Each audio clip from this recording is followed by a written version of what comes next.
Com a palavra, o nosso líder do PMDB, grande senador Eunício Oliveira. Presidente Lindenberg, meu querido companheiro relator Delcídio Amaral, que pacientemente tem ouvido as nossas lamúrias, as nossas queixas, o sofrimento dos nossos estados, a quem eu quero cumprimentar pela paciência e pela lhaneza no trato, como ele tem demonstrado em toda essa discussão, que não é uma discussão dele, não é uma discussão de Mato Grosso, mas uma discussão que mexe com todos os estados brasileiros. Eu ouvi atentamente aqui muitos companheiros falando sobre essa questão do ICMS, e eu talvez não tenha a inteligência suficiente para entender qual foi a motivação dessa instrução número 1 e a chamada unificação do ICMS. Porque na conta de energia, a grande luta, o embate que nós fizemos aqui, Walter Pinheiro, esse embate foi direto para o bolso do consumidor. Esse embate, que não é saudável, no meu entendimento, botar estados pobres contra estados ricos e, às vezes, estados pobres contra estados pobres, eu acho que esse entendimento não é construtivo do meu ponto de vista. Por isso que eu disse que talvez a minha inteligência não alcance o desejo que está imbuído nessa questão da resolução número 1. Como eu queria, senador Lindenberg, como eu queria, senador Delcídio, que o meu estado tivesse as mesmas condições dos demais estados brasileiros. Eu não estaria aqui fazendo nenhuma reivindicação, mas um estado pobre, que passa por, nesse momento, ele e o Nordeste como um todo, pela maior seca dos últimos 50 anos. Imagine, Vossa Excelência, se essas indústrias não estivessem instaladas em cidades importantes, como, por exemplo, Sobral, Horizonte, Maracanaú, lá na minha região do Cariri, lá no Crato, como estaríamos vendo na televisão aquelas mesmas cenas dramáticas que a gente viu durante tantos anos, senador Zé Agripino, tantos anos, irmãos nossos, com um saco nas costas, nas beiras das estradas, arrancando toco para receber um mísero salário, muitas vezes que não dava para dar comida sequer para os seus filhos. Então, essas medidas todas, eu compreendo. E compreendo que Vossa Excelência fez um esforço extraordinário para que chegássemos até aqui. Um relatório que já avançou bastante, mas precisa avançar um pouco mais, senador Delcídio. E precisa também que os outros instrumentos paralelos, e eu vi aqui no final da resolução que Vossa Excelência, obviamente, fez a última versão, que diz que essa medida entrará em vigor a partir do dia 1º de janeiro de 2014.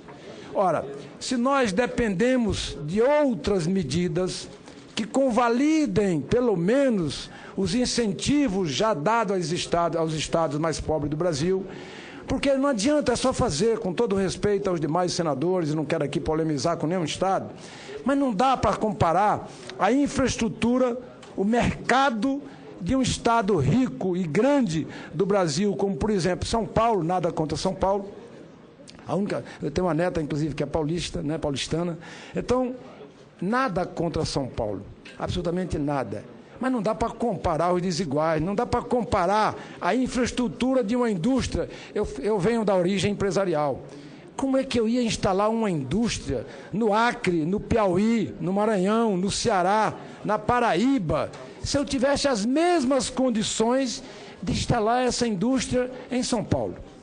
Eu estou vendo o esforço do governador Cid Gomes lá no Ceará, e nosso, para que a gente incentive de todas as formas, para levar as médias indústrias, tirando da região metropolitana e levando para pequenas cidades ou médias cidades do interior do meu estado.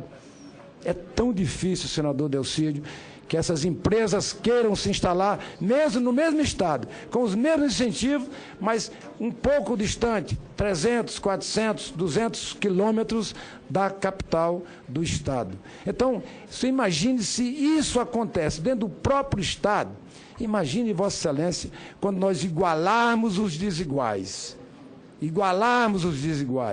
Porque só quem viu o que é o sofrimento de uma mãe carregando uma lata d'água na cabeça por 3 léguas, como nós chamamos no Nordeste. São 18 quilômetros, com uma rodilha e uma lata d'água suja, para fazer a comida para os seus filhos, graças ao Bolsa Família instituído e a transferência de renda instituída pelo presidente Lula e dada sequência pela presidente Dilma. Então, só quem conhece essa realidade pode saber o que vale um emprego numa cidade pobre do Nordeste brasileiro. Fazer essa equiparação, pura e simplesmente, como ela chegou aqui, eu já não falo mais da resolução com a evolução que Vossa Excelência teve a sensibilidade de construir junto conosco e com demais pares, já não falo mais disso.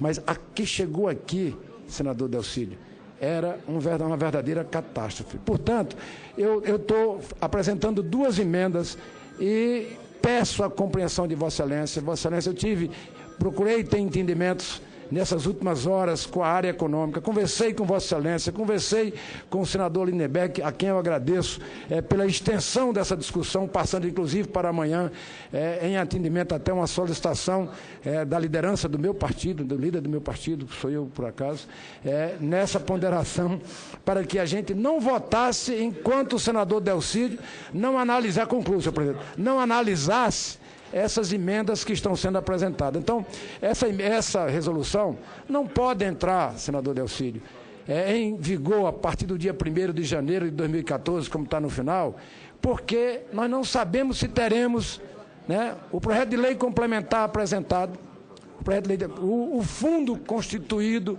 efetivamente, para que as 3 matérias, pelo menos, entrem em vigor ao mesmo instante.